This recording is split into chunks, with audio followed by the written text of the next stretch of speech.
الحمد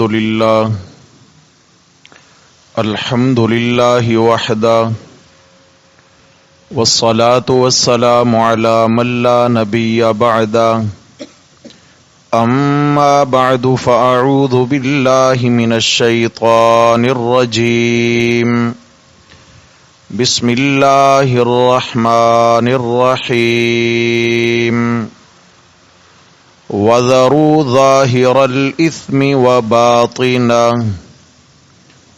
صَدَقَ اللَّهُ وَمَنْ أَصْدَقُ مِنَ اللَّهِ قِيلًا اللهم صل على سيدنا ومولانا محمد وعلى آل سيدنا ومولانا محمد وبارک وسلم علیہ۔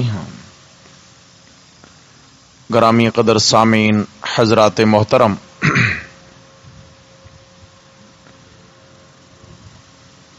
سورۃ الانعام کی آیت نمبر 120 کا ابتدائی حصہ آپ احباب کی خدمت میں تلاوت کیا ہے۔ ان مبارک الفاظ کا جو مفہوم، مطلب اور معنی ہے وہ یہ ہے کہ اللہ جل جلالہ اپنے بندوں کو تنبیہ فرما رہے ہیں۔ تنبیہ کیا ہے؟ فرمایا وَذَرُوا ظَاهِرَ الْإِثْمِ وَبَاطِنَهُ، کہ ظاہری بھی اور پوشیدہ بھی تمہیں سب گناہ چھوڑنا پڑیں گے۔ تنبیہ ہے، ظاہری گناہ بھی چھوڑ دو اور باطنی گناہ بھی چھوڑ دو، یعنی جو دکھنے والے ہیں انہیں بھی ترک کرنا ہوگا اور جو دکھنے والے نہیں انہیں بھی ترک کرنا ہوگا۔ تمہارے ظاہری اعضاء سے جو گناہ سرزد ہوتے ہیں وہ بھی تمہارے لیے مہلک ہیں، اور جو تمہارے دل سے گناہ سرزد ہوتے ہیں وہ بھی تمہارے لیے ہلاکت خیز ہیں۔ لہذا فرمایا وَذَرُوا، جان چھڑاؤ ان سے، وَذَرُوا، جان چھڑاؤ ان سے، ترک کرو ان کو، زندگی سے نکال دو ان کو۔ کیوں؟ گناہ کیا چیز ہے کہ اللہ جل جلالہ ان کے ترک کرنے کا تاکیدی حکم ارشاد فرما رہے ہیں۔ گناہ کیا چیز ہے؟ اللہ رب العزت کے حکموں کی خلاف ورزی کا نام گناہ ہے۔ رسول اللہ صلی اللہ علیہ وسلم کی سنت کی مخالفت کا نام گناہ ہے۔ دین میں نئے نئے طریقے ایجاد کرنے کا نام گناہ ہے۔ ہر اس کام کو بھی چھوڑنا پڑے گا جو اللہ کی اطاعت کے منافی ہے، ہر اس کام کو بھی ترک کرنا پڑے گا جو رسول اللہ صلی اللہ علیہ وسلم کی اطاعت کے بھی منافی ہے۔ اور اللہ اور اس کے رسول کے بتائے ہوئے دین پر اکتفا کریں گے اور اسی کو عمل میں لائیں گے تو اس کا نام نیکی ہے، اس کی مخالفت کا نام گناہ ہے۔ پھر کچھ ظاہری گناہ ہیں جو انسان ہاتھوں سے کرتا ہے، زبان سے کرتا ہے، آنکھ سے کرتا ہے، پاؤں کے ساتھ چل کے جا کے کرتا ہے۔ کچھ ظاہری پھر معاملات ہوتے ہیں جو انسان سے گناہ والے معاملات سرزد ہوتے ہیں، جیسے گناہ کے اعتبار سے لین دین ہے، رشوت خوری ہے، سود ہے، ناپ تول میں کمی ہے، کسی کا حق چھیننا ہے، وراثت میں اپنی بہنوں کو وراثت، حق کے وراثت سے محروم کرنا ہے۔ یہ ظاہری گناہ ہے۔ فرمایا ان کو بھی چھوڑو، ان کو بھی زندگی سے نکالو گے تو بات بنے گی، ان سے بھی زندگی پاکیزہ بناؤ۔ اور کچھ باطنی گناہ ہیں جن کا تعلق انسان کے دل سے ہے، دل میں کینہ ہے، مسلمان کے متعلق دل میں بغض پل رہا ہے، حسد ہے، بدگمانی ہے، دل میں کسی کی دشمنی پال رکھی ہے تو یہ بھی کیا ہے بھائی؟ یہ بھی گناہ ہیں، اور باطنی گناہ ہیں جو نظر آنے والے نہیں ہیں، نظر آنے والے نہیں ہیں۔ اللہ اکبر۔ میرے رب کا تقاضا ہے کہ میرے بندے تجھے تو پتا ہے کہ تو کس کس خرابی میں مبتلا ہے۔ اس حمام میں ساری ننگے انسان کو اپنے اندر کا بھی پتا ہے، باہر کا بھی پتا ہے۔ سب سے بڑا اپنا معالج انسان خود ہے کہ میرے اندر کون کون سی بیماری ہے۔ تو یہ جیسے جسمانی بیماریوں کے اعتبار سے انسان سمجھدار ہوتا ہے، تو روحانی بیماریوں کے اعتبار سے بھی اس کو اپنے معاملے میں سمجھداری کا مظاہرہ کرنا چاہیے۔ روحانی بیماریاں، گناہ روحانی بیماری ہے، اس سے روح متاثر ہو جاتی۔ اللہ اکبر۔ گناہ کا آغاز جو ہوتا ہے نا، بڑا ہلکا پھلکا ہوتا ہے، مکڑی کے جالے کی طرح، بڑا کمزور سا، بڑا بے حیثیت سا، ابے کچھ نہیں ہوتا۔ ایک دو بار کرنے سے کیا ہوتا ہے؟ ساری دنیا ہی کر رہی ہے، توبہ کر لوں گا۔ ایک دو بار کی غفلت سے کیا ہوتا ہے؟ اچھا ٹھیک ہے، اب گناہ ہو گیا، آئندہ نہیں کروں گا، لیکن چلیں اب جو ہو گیا نا ہو گیا، کوئی حرج نہیں ہے، انسان ہوں آخر۔ انسان تسلی کیسے دیتا ہے؟ انسان ہوں آخر، ہو گیا۔ تو یہ آتا ہے اتنا کمزور بن کر جیسے مکڑی کا جالا ہے، لیکن اتنا طاقتور ہو جاتا ہے جیسے بحری جہاز کا لنگر مضبوط ہوتا ہے۔ پھر یہ ایسے کھونٹے مضبوط دل میں گاڑ لیتا ہے کہ پھر آپ اس کو دھکے مار کے نکالنا چاہیں گے مگر اس کے کھونٹے دل میں گڑ چکے ہوں گے۔ پھر یہ گناہ انسان کی عادت ہو جاتا ہے، یہ گناہ انسان کی طبیعت بن جاتا ہے میرے بھائی، اور اس طرح حاوی ہو کر انسان کو پھر یہ پریشان کرتا ہے، متاثر کرتا ہے۔ کبھی آکاش بیل دیکھی آپ نے؟ درختوں کو جو لپیٹ میں لیتی ہے آکاش بیل، پیلے رنگ کی ایک بیل ہوتی ہے جو اچھے والے ہرے بھرے درخت کے اوپر ایک طرف سے جو شروع، اس کی کوئی زمین میں جڑ نہیں ہوتی ہے، بس وہ ایویں ہی فضا میں اس کے اوپر مسلط ہو جاتی ہے، اور پھر وہ مسلط ہو کر کے اس کے اوپر چھا جاتی ہے، اس کے اوپر ہر طرف سے جال کی طرح اس کو اپنے لپیٹے میں لے لیتی ہے، اور بالآخر وہ درخت جو ہے اس کی گروتھ، اس کا بڑھنا رک جاتا ہے، اور وہ اس کی شاخیں کمزور ہونا شروع ہو جاتی ہیں، کمزور ہوتے ہوتے حتیٰ کہ درخت زندگی سے بھی ہاتھ دھو بیٹھتا ہے، جڑیں تک اس کی خشک کر کے رکھ دیتی ہے۔ یہ گناہ انسان کے اعتبار، انسان کے لیے گویا آکاش بیل ہے۔ یہ انسان کو اسی طرح جب انسان کی زندگی پہ مسلط ہو جاتا ہے تو پھر یہ آسانی سے جان نہیں چھوڑتا۔ بندہ جس کو شروع میں بہت ہلکا لیتا ہے، کوئی اتنی بڑی بات نہیں ہے، ارے چل جائے گا، کوئی اتنا بڑا مسئلہ نہیں ہے، تو میرے بھائیوں بالآخر کیا ہوتا ہے کہ یہ انسان اس سے جان چھڑانا چاہتا ہے مگر یہ جان نہیں چھوڑتا۔ ہم میں سے کوئی ہے جو اپنے اچھے خاصے نئے لباس پر عید والے دن یا جمعہ کے لیے آپ نئے کپڑے، صاف استری والے کپڑے پہن کے نکلے، اور ہم میں سے ہے کوئی جو چاہتا ہے کہ داغ دھبے پڑ جائیں، ایک دم سے میرا لباس گندا ہو جائے؟ ہاں، ہم اس کو برا محسوس کرتے ہیں، ہمیں اس سے گھن آتی ہے، لوگ ہم سے نفرت کھائیں گے، کیوں کہ میرے کپڑے داغدار ہیں، میرے کپڑے میلے کچیلے ہیں، اب میں ان کپڑوں کے ساتھ بھلا عید منانے جاؤں گا، عید پڑھنے جاؤں گا، جمعہ کی نماز پڑھنے جاؤں گا، ہاں جی کسی کے ولیمہ میں جاؤں گا، کسی میں ایونٹ یا دعوت میں جاؤں گا، تو لوگ کیا کہیں گے؟ میرے بھائیوں جس طرح یہ لباس کا، ظاہری لباس کے داغ ہمیں دکھتے ہیں اور معاشرہ کو دکھتے ہیں، ہم پسند نہیں کرتے، معاشرہ پسند نہیں کرتا، ایسے ہی ایک روحانی لباس ہے بندے کا جس کا نام تقویٰ ہے، اور جب وہ داغدار ہوتا ہے تو اللہ بھی اپنے بندے کے روحانی لباس کو داغدار ہوتا پسند نہیں کرتے۔ لباس التقوی ذالک خیر، لباس دو ہیں، ایک ظاہری، ایک لباس التقوی ہے۔ فرمایا جیسے ظاہری لباس کا داغ دھبا تمہیں پسند نہیں ہے، میں اللہ کو تمہارے تقوی والے اندرونی اور روحانی لباس پر بھی گناہ کا داغ دھبا پسند نہیں، اس لیے اس سے بھی اپنے آپ کو بچاؤ اور اجتناب کرو۔ تو حضرات محترم، میرے رب کا تقاضا ہم سے کیا ہے؟ وَذَرُوا ظَاهِرَ الْإِثْمِ وَبَاطِنَا، ظاہری باطنی سب گناہ چھوڑنا پڑیں گے۔